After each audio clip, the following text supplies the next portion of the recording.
Police on Long Island are set to renew their search for Shannan Gilbert, a New Jersey prostitute missing since May of last year. Now, the hunt for Gilbert led to the discovery of the remains of 10 women. Those were linked to cases going back 15 years.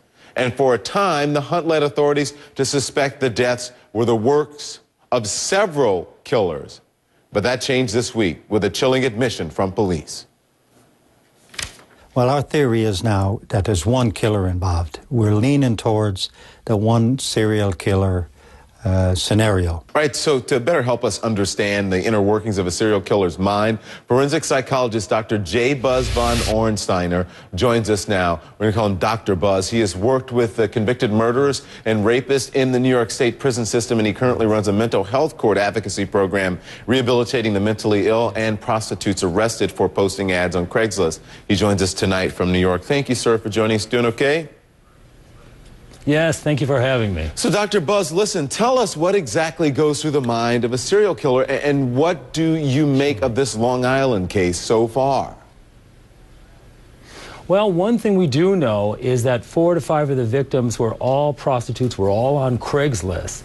And so there we have a killer who is systematically searching for women, a vulnerable population, which prostitutes are. Oftentimes they're mentally ill, they're cognitively impaired, they're oftentimes addicted to drug and alcohol abuse, and on top of that, they're desirable, they're beautiful, and they're young. They also have no support services, so if they go missing or they're not seen for a while, very few people care, unfortunately. And here is a predator, here is a killer who is systematically searching for that type of individual, small in stature, petite in height.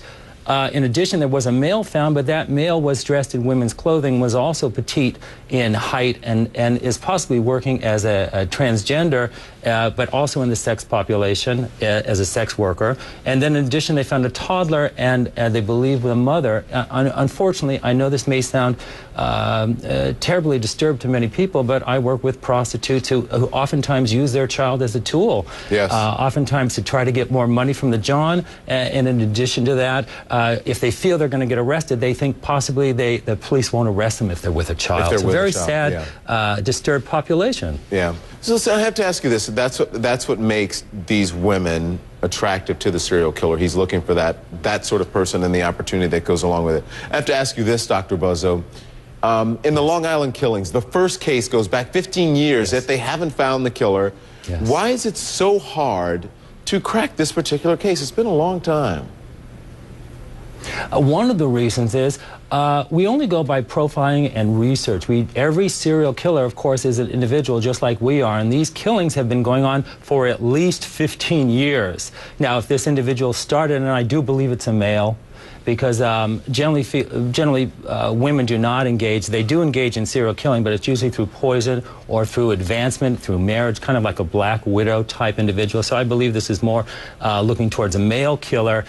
He's been doing this for at least 15 years, dumping bodies in this isolated area, but also dumping bodies in other areas. We just don't know enough about how many he's killed. But after 15 years, if an individual starts at age 35, he's now 50 or 55, he may no longer be killing. He may have sublimated those areas, that compulsion to kill, into other areas. He may be dead for all we know, or he may have moved to another area. It's very hard to track people, especially if they are in occupations where they travel themselves.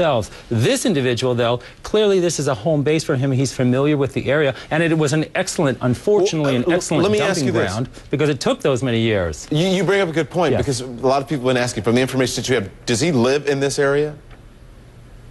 Well, that would be the indication that he lives in this area or he is familiar with this area. We know this one area is where there are body parts that have been found. Remember, these are not intact humans. He's chopped off the hands, he's chopped off the heads. He knows how to dispose of these bodies so the police cannot connect them and identify the victims. And unfortunately, as I said, this is a population that very few people care about. Oftentimes I get calls from parents and relatives who are still looking for their daughters and they can't locate them, so they're calling me. It's a population that's lost and forgotten. Oftentimes the killer, when they're finally caught, is the one who tells the police, I killed this person, or they find their identification in their apartments.